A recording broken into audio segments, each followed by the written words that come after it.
Почитувани гледачи, добра вечер. Како и секоја среда во 19 часот и 15 минути, вие сте со Трета порта, емисија која за вас ги анализира случувањата на интернет просторот од изминатата недела и ви ги презентираме најинтересните коментари и анализи.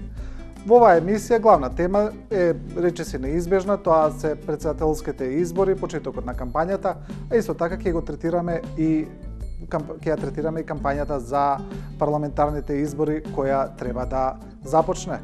Во оваа емисија исто така ќе прикажеме едно интересно видео кое ќе го чуваме за крај како изненадување, а ќе видиме и некои други теми. Почнуваме со колумна на Ангел Иванов од Дневник, која е насловена Македонија и пол или половина Македонија. Тука Иванов ги анализира изборите, кампањите, па еве како една од поентите која може да ја објаснува колумната, вели, ако мене ме прашувате, уште денес може да почне предизборниот молк. Вели дека нема потреба од премногу бомбардирање на граѓаните, дека нема потреба од многу антикампањи и ширење омраза. Еве дел од неговата поента. Предстојните претседателски и парламентарни избори можат од Македонија да направат држава и пол или половина Македонија. Украинскиот модел е веќе воспоставен. Цел еден народ во половина држава. Не знам зошто, ама овие избори очекувам дека ќе изменат Македонија. Можеби некои си посакуваат половина од Македонија и тоа воопшто не го кријат. И толку отворено јасно го кажуваат, па треба да си глув и наглуп и приглуп за да не разбереш. И едното и другото, и наглув и приглуп е лично својство и лична мана, но општествено е непосакувана, особено ако се во пакет. Така вели Иванов, а ќе видиме и дел од коментарите, како што правиме во секоја емисија. На коментарите на читателите им посветуваме посебно внимание, бидејќи тоа на некој начин е фидбек на граѓаните за овие колумни и се одразува нивното мислење за напишаното. Еве ќе го прочитаме овој коментар. Ако сакаме Македонија да биде Македонија и пол, тогаш оваа историска нужност треба да се претвори во историска пријатност да се живее заедно. Во спротивно може да се добие само половина Македонија. Оттука тие што ќе бидат избрани на наредните претседателски и парламентарни избори треба да работат во тој правец. Изгледа утопистички, нели? Тоа е мислењето под колумната на Иванов, Македонија или половина и пол Македонија. Продолжуваме со колумна на Билјана Здравковска Стојчевска од Капитал, која е насловена со цената на изборите. Самиот наслов е јасен, што сека да каже Стојчевска, а еве една поента која може да се каже дека ја одразува и целата колумна. Како е можно пензиите да се зголемат за 62%, а платите за 30%, социјалната помош за 47% во период кога економијата раснела со стапки од 2 до 3% годишно? Од каде тогаш се обезбеделе пари за пензионерите и буџетарите да имаат повисоки плати и пензии? Очигледно, Македонија полека но сигурно станува економија која се јаде самата себе си. Економија која троши повеќе отколку што создава, а за власта да ја покрие таа дупка, потоа мора да се задолжува, дали во странство, дали дома, од домашните банки преку записи и должнички харти од вредност. Тоа значи дека власта се мора да се задолжи за да може да исплати поголеми плати, пензии и социјална помош. И тука ќе видиме интересен коментар, значи на читател кој не се согласува со авторката. Читателот вели: добра ви е математиката и точна, но ако тоа не се даде на граѓаните, тогаш власта не е добра. Зошто народот не го интересираат математики за буџет и слично, битни им се парите, а овој народ доволно бил малтретиран години наназад, се задолжувал и слично. Па редно беше државата малце да помисли на нив. Па дали тоа ќе се одрази на економијата за 20-30 години, сега и не е толку битно, зашто ако се иде на тоа само да се мисли однапред 20 години, никогаш народот нема да добие ништо, зашто Македонија нема ресурси со кои ќе го покрива буџетот, има десетина државни фабрики и тоа е само. Тоа е коментарот за колумната цената на изборите. Продолжуваме со професорот Димитар Мирчев, кој овој пат таргетира една појава во општеството, тоа е национализмот, кој според професорот Мирчев е погубен за едно општество и особено треба да се внимава на него за време на избори, предизбори, по избори од тој циклус. Па Мирчев вели: граѓанскиот национализам ќе стане нацикратизам. Тоа е насловот на колумната. Еве ја поентата. Основното прашање е без разлика како ќе го дефинирате национализмот, како да се проложи со еден мирен соживот, со една пристојна коегзистенција, без конфликти и судири, особено на меѓуетничка и меѓурелигиска основа. Што е со положбата на турците, ромите, србите, власите, евреите и другите во Македонија? Немаат право на учество во договорите? Може сите да се договорат за една напредна, просперитетна и економски или демократски развој на Македонија? Или пак ќе дозволиме граѓанскиот национализам да не се претвори во нациократизам или во етноцентризам? Тоа е и ќе видиме интересен коментар кој е насловен "Кој го разгорува етнонационализмот?" А кој има најголема заслуга за разгорување на етничкиот национализам, господине Мирчев? Политичките партии засновани на чисто етнички основи, пред се ВМРО кај македонците и ДУИ и ДПА кај албанците. Двете етнички арти кои се во коалиција на власт одлично соработуваат на владени, читај тендерски основи, ама истовремено го разгоруваат национализмот. ВМРО бара 62 пратеника да не бил уценуван од албанците, а ДУИ бара 25 пратеници за да ја туркал на сирова основа албанската кауза. Тоа е граѓанското мислење за колумната на Мирчев. Продолжуваме во сличен стил, имаме колумна на професорот Владо Бучковски, сега дел од Алијансата за позитивна Македонија, кој исто така го таргетира национализмот и вели дека тој е опасен. Бучковски вели: економијата пред национализмот и порачува: кампањата за претседателските избори започнува во понеделник. Во меѓувреме течат подготовки за парламентарните избори. ВМРО ДПМН заигра на картата на национализмот и бара 62 пратеника. ДУИ ја посакува оваа политичка игра, а и ДПА со уживање се придружи со тврда националистичка реторика. Според моје мислење, ова е погрешен пристап. Македонија е уморна од национализам, а желна е за издржани и атрактивни економски проекти, кои ќе ги решат најгорливите проблеми, невработеноста и масовното иселување на нашите млади. И ќе видиме нормално коментар, кој во овој случај не се согласува со напишаното од професорот Бучковски. Каде гледаш говор на омраза кај македонските политичари? Тоа што не сакаат оние од ВМРО да бидат оценувани и тоа што како секоја нормална партија во држава со повеќе партиско општество бараат над половина пратеници, не е говор на омраза. Говор на омраза се барањата на ДУИ и ДПА за менување на името и барање за двојазичност. Тоа е мислењето на читателот на колумната на Бучковски "Економијата пред национализмот". Продолжуваме со колумна на Владко Ѓорчев од ВМРО ДПМН, која и овој пат е посведена на политичката борба, на борбата меѓу власта и опозицијата. Па во оваа колумна Ѓорчев вели: Груевски игра на друго ниво. Тоа е насловот, а во колумната ги споредува претседателот на ВМРО ДПМН и премиерот Никола Груевски со претседателот на СДСМ Зоран Заев. Тој вели дека Груевски има многу поголем капацитет да ги реши економските и другите прашања. Груевски докажа дека го може тоа. Има резултати. Од отворени фабрики преку раст на бројот на вработени до државни финансии кои спречија државата да се лизне во рецесија и банкрот. А го гледавме тоа околу нас. Многу држави, солидни држави, имаа пропаднати банки и заштеди на граѓаните, молотови коктели на улиците и пад на платите и на пензиите. Што може да направи Заев во врска со тоа? Дали може да направи макар и еден денар да се зголемат платите? Дали може да донесе макар и една инвестиција? Дали може да отвори макар и една фабрика? Апсолутно не, затоа што споредбите се упедливи. Така вели Ѓорчев. И еве дел од коментарите. Очигледно читател кој не се согласува.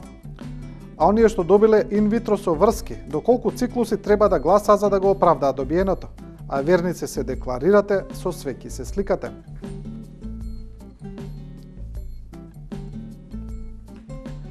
Емисијата ја продолжуваме во сличен стил. Продолжуваме со анализи и коментари за политичките случувања, а пред се големо внимание привлече потегот на СДСМ на претеничките листи да не го стави целото раководство на партијата. Околу ова има поделени мислења. Едни велат дека тоа е бегање од одговорност, а други дека е храбар чекор кој на СДСМ ќе им донесе многу поени и признание кај граѓаните. Ке ги видиме и тие мислења, а почнуваме со колумна на Драган Павловиќ Hlатас, во која тој речеси како редовно, како и во секоја колумна, зборува за СДСМ и нивното однесување. Колумната на Драган Павловиќ е насловена како Ишарет и тука еве го делот на посветен на портпаролот на СДСМ Петре Шилегов. Значи за сезонова зима-пролет 2014 година модел на Абер Чирак за потреби на СДСМ е Петре Шилегов. Една врска партиска сирена, пола риба, пола девојка. До 2 попладне адвокат, а од 3 портпарол. Ако СДСМ победи на избори, пак ќе биде шеф на второстепена комисија за јавни набавки. Точно знае како правник каде е местото на кое се одлучува за јавни набавки. Процес кој од пусто турско до ден денес значи најкраток пат до кеш. И тоа по замашен кеш. Петре Шилегов лице првостепено осудено за клевета и лажење. Деновиве е документиран дека сработал милиони евра од јавни набавки во корист на фирми блиски до СДСМ, а на штета на други фирми чии жалби ладно ги одбивал. Тоа е колумната на Драган Павловиќ, насловена како Ишарет. Продолжуваме сега со колумна на Наум Котевски од Утрински, кој вели шокантниот СДСМ. Значи, ова се однесува на потегот кој го кажавме на СДСМ, раководството на партијата да не се стави на пратеничките листи, и Котевски мисли дека тоа е добар чекор. Раководството на социјалдемократите, судејќи според реакциите во јавноста, очигледно предизвика огромно изненадување откажувајќи се да фигурира на кандидатските листи за пратеници во 6 изборни единици на парламентарните избори. Како што папата германецот Бенедикт 16 го шокираше светот кога минатата година се откажа од понтификатот. И покрај тоа што разликата меѓу двата случаја е суштински различна, папата реши да се пензионира, да се повлече на Ватиканското брдо, подалеку од очите на јавноста. А првата постава на СДСМ јасно нагласува дека сака да се вработи на Илинденска. Еве ќе видиме дел од коментарите за ова на читателите, кои ги има прилично многу.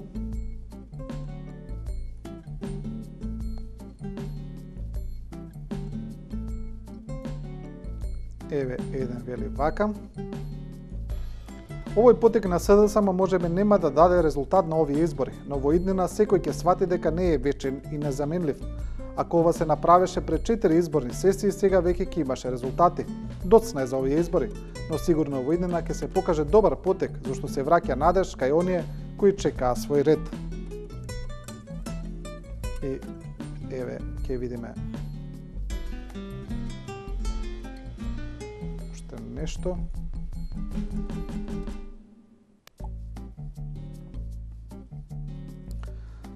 Според досегашните коментари и реакции на овој навистина изненадувачки и шокантен потек на СДСМ, може да се заклучи дека мислењата се многу поделени.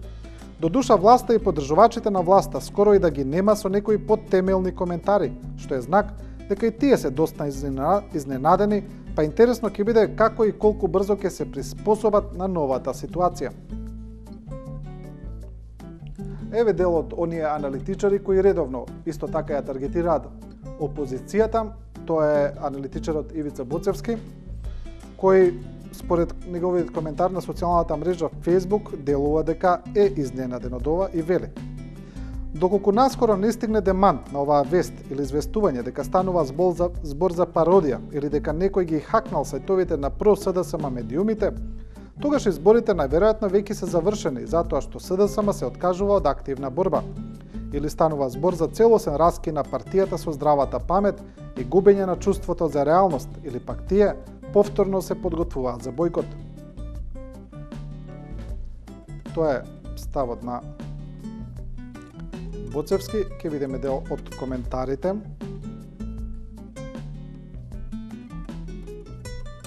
Еве еден читател го поставува ова прашање. Ќе биде интересно. Целата кампања на ДПМН која беше заснована на напади кон Заев Шекеринска е неупотреблива. Како ќе ја води кампањата сега ДПМН е главното прашање. Еве, некој не се согласува, вели, многу револуционерна одлукава да немаш храброст да излезеш и да се соочиш со гласачите.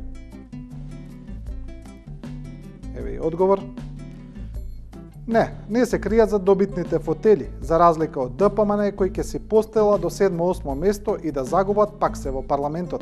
За кое соочување зборуваш, па тие се во опозиција. Ете, тоа се мислењата на ставот на Ивица Боцевски. Продолжуваме со колумната на Ерол Ризаов, која исто така се однесува на оваа одлука на СДСМ и е насловена со потезите на Заев. Тука мора да се посочи дека Ризаов, иако го има овој став, кој ќе го прочитаме, вели дека според неговото мислење Зоран Заев сепак направил грешка и дека тој требал да се стави на чело на листите, барем тој и само тој за целиот процес да има лидер. Зоран Заев, председателот на социјалдемократите и лидер на опозицијата, го предизвика најголемото предизборно изненадување. Со радикален потек невиден досега кај големите партии направи дармар на изборните кандидатски листи за освојување на парламентот, владата и власта. Струмичанчето како со гумичка ја избриша комплетната парламентарна елита на СДСМ, се избриша и себе си. На тимот на Никола Груевски, што постојано победува 8 години, Заев не го спротистави составот што губеше досега.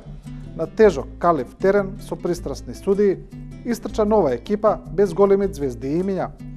Храбар или самоубиствен потек, разбирливо е главната дилема на политичките аналитичари. Ке видиме и некој коментар. Тука еве еден интересен, вели Ероле. СДСМ и Бил Гейтс да го кандидира, ДПМН-евските медиуми ќе му најдат мана. Ке видиме уште еден.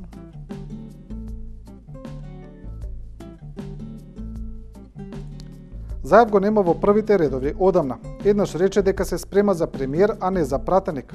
Изјава несвојствена за лидер. Сега го нема на чело на колоната. Се слагам со Ерол. Не баш добро осмислена стратегија. Силен лидер направи компромис, особено нездрав, како што вели Ерол, за мир во куќа. Тоа е колумната на Ерол Ризаов. Продолжуваме со Ирина Радовановиќ од Дневник, која зборува за наводните СМС пораки кои ги објавија медиумите и кои според лидерот на ДПА Мендух Тачи му биле праќани од Зоран Заев. Па Радовановиќ вели вака: заборавајќи го Мендух Тачи.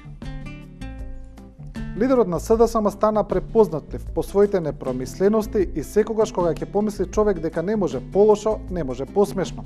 Заев повторно ќе изненади. Проблемот е што истиот тој Заев е претендент да седне во премиерската фотелја и да одлучува за државнички работи.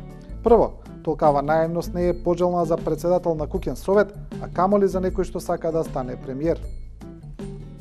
Тоа го вели Радовановиќ.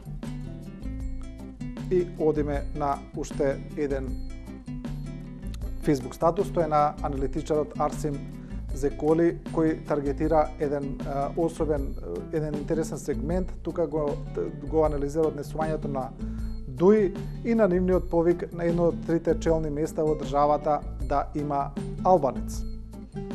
Но Зеколи го вели следното. Во статусот насловен како слугата Али и неговото морално право, кој може слободно да биде и целосна колумна, се порачува. Дебаклите и неуспесите на Фатмир Бесими, Тала Џафери, Блерин Беџети, Валон Сарачини и комплетната пратеничка постава на ДУИ им дава за права на аргументите дека и доколку некој од функционерите на ДУИ би бил именуван на наведените 3 високи позиции, тоа не би вродило со никакво подобрување на состојбата и барањата на албанците или разрешување на кризата во која се наоѓаме. Илустрација за пример, Теута Арифи како градоначалничка на Тетово, Изет Меджити како градоначалник на Чаир, Невзат Бејта како градоначалник на Гостивар и аргумент дека се може поинаку и поуспешно. Зијадин Села како градоначалник на Струга. Тоа е колумната на Арсем Зеколи, представена преку социјалната мрежа Facebook. А како што најавив на почетокот, сега емисијата ќе ја продолжиме со едно интересно видео, кое беше навистина голем хит на социјалните мрежи во изминатата недела. Сега, иако ова е политичка емисија, политички магазин, тука ќе направиме еден мал исклучок, баш поради импактот кој го и направи ова видео и поради неговата интересност. Имено во градски автобус на ЈСП, еден господин кој се водеше, онака чисто сам си стана, не беше повикан од никого и си запеа пред сите во автобусот. Каква беше реакцијата на останатите патници, еве сега може да видите. Еден бакнеж без миро, еден поглед без број сни, моите желби немат број, што ме плени љубе ти. Те љубав ја.